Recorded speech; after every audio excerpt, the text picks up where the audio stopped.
గుంటూరు జిల్లా డ్రగ్స్ గంజాయికి అడ్డాగా మారిపోయింది. ఎండీఎంఏ లాంటి ప్రమాదకరమైన డ్రగ్స్ కు యువత బానిసలైపోతున్నారు.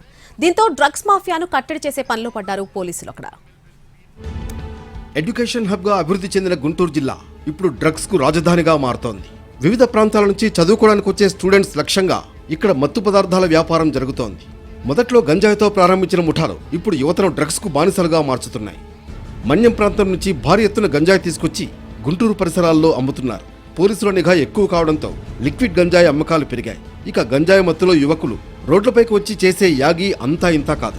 స్టూడెంట్స్ ఎక్కువగా ఉండే ప్రాంతాలను టార్గెట్గా చేసుకుని సింథటిక్ డ్రగ్స్ అమ్మకాలు జరుగుతున్నాయి.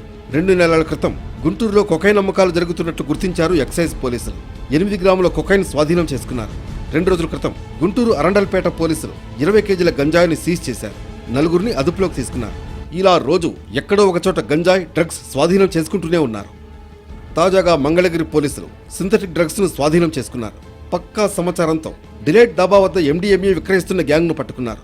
4 నిందితుల నుంచి 1200 గ్రాముల గంజాయితో పాటు 9 గ్రాములు ఎండీఎంఏను స్వాధీనం చేసుకున్నారు. మనకి ప్రజెంట్ 8.71 గ్రామ్స్ ఆఫ్ ఎండిఎంఏ చాలా కాస్ట్లీగా డ్రగ్, చాలా పవర్ఫుల్ సింథటిక్ డ్రగ్ అంటారు దాన్ని.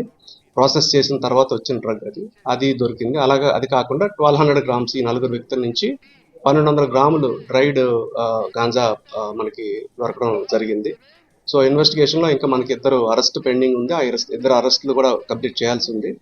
ఆ 2ని అరెస్ట్ చేసే క్రమంలో ఇంకేదైనా మనకి ఇన్పుట్ వస్తే, ఇంకేదైనా ఫర్దర్ లీడింగ్ ఫ్లో వస్తే వాళ్ళని కూడా ఇన్వాల్వ్ చేసి కేసుని ఇంకా ముందుకు తీసుకెళ్ళడం జరుగుతుంది. అయితే చాప కింద నీరులా డ్రగ్స్ దందా విస్తరిస్తూ ఉండడం ఆందోళన కలిగిస్తోంది.